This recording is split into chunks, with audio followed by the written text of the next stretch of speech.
How's it going, everybody? Welcome back to my channel, and today I'm going to talk to you about my top 3 stock picks for September. This is a series that I kind of want to make a regular on this channel. At the top of each month, I think I'm going to give you the top 3 stocks that I'm monitoring and potentially looking at putting a position in, whether that might be long or short. So before we get into my picks, I just want to make it aware that I'm simply using a bottom-up approach to pick these stocks. I'm not looking at a ton of macro trends such as the unemployment rate, business spending, consumer confidence, or anything along those lines. I'm not using a top-down approach. I'm simply looking at these companies based on the current prices that they're trading at. Now, I'm sure some of you guys are wondering, why should you even listen to me for stock advice? So let me just give you a couple reasons or outline some of my credentials. I graduated university with a specialization in finance. I've been managing my own portfolio. I'm in the CFA program.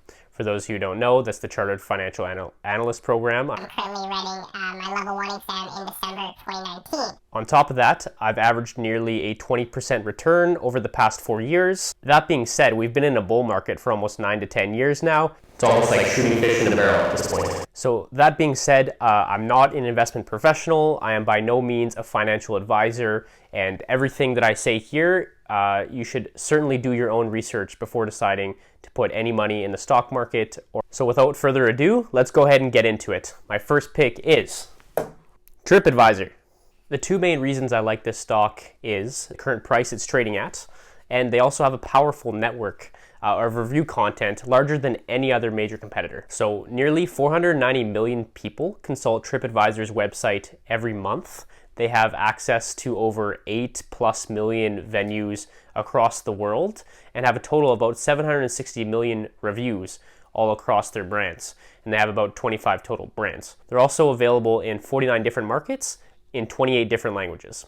So TripAdvisor has been an industry leader for a long time and has somewhat revolutionized the travel industry.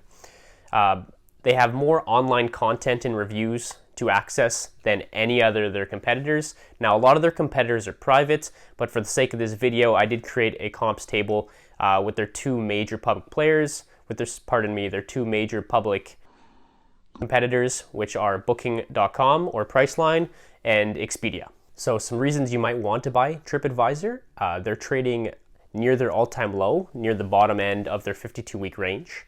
They're an industry leader, and they're cyclical in nature. So summer's almost over. You have the chance to buy it off cycle now. Small caveat, TripAdvisor is one of the first stocks I ever bought and sold them within 3 months and made a profit of almost 60%. However, not all is glitter and gold with this stock. A couple of reasons you might want to stay away from them is they've had weakened earnings over the past few quarters, which doesn't bode well for their stock moving forward, and the potential of a weakened economy if you've been reading a lot about the inverted yield curves lately and the potential for recession. One other thing to consider is that TripAdvisor also doesn't pay a dividend. If you're an income investor, you might want to stay away from it. Let's go on and move on to my second pick, Encana Corporation. So Encana is a Canadian-based energy company engaged in the development, production, exploration, and marketing of hydrocarbons in Canada and the United States. So a couple reasons I like Encana. Number one, look at their 52-week range. It's trading near the bottom of it. So first thing I like is the price that it's trading at, potentially heavily undervalued. Second thing, ratios. I'm only going to talk about a couple here. But if you look at,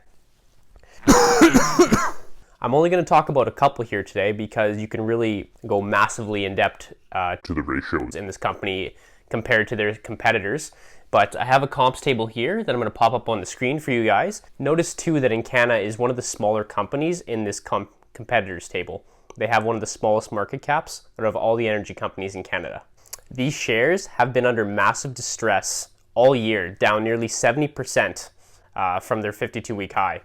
So one thing to note is oil prices are also down in that time period of about 17%, which is not favorable for their company. They also have a massive liquidity cushion and one of the highest returns on equity of all the energy companies in Canada. So look out for this company. But one thing to note is I do have a substantial position in this company. So just take that into account when you're listening to this video and when you're doing your own research. So last thing here on Encana is they certainly have an upwards battle with environmentalist groups as well as the First Nation committees. but they finally seem to have a government backing, and Trudeau, or the Canadian government, has finally approved the TMX pipeline, and that should bode well for this company moving forward. Encana has also been drawing tons of attentions from some of the most major hedge funds all across the world. So definitely one to look out for in the month of September. A couple things to watch out for with Encana is some of their timing regarding acquisitions are somewhat unfortunate and ill-advised. Shareholders have reacted fairly negatively to some of their big acquisitions in the past, such as Newfield Exploration. Now, on to my last pick for the month of September, Norwegian Air Shuttle. Now, first things first with this last one here, guys. This was brought to my attention by one of my friends at work. This is a massive risk. This company has nearly gone bankrupt in the past couple years. Their stock price has gone from $60 all the way down to $3.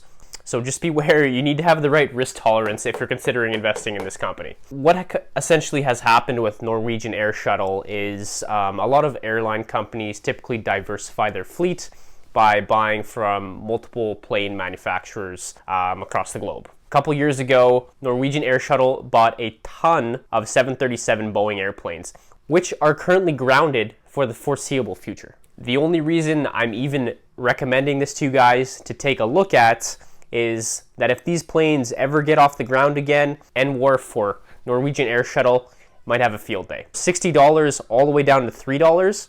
There's potentially some value there. Take a look at it, but just note it's an extremely high-risk investment. I just wanted to bring it to your attention because I thought it might be a cool idea if you have a high risk tolerance. Okay, so that's all I have for you guys today. I hope you enjoyed. Please don't forget, I am not a financial advisor. I am not an investment professional. I manage my own portfolio on my own time. Don't invest in any of these companies without doing your own research. And note, I do have a position in Encana.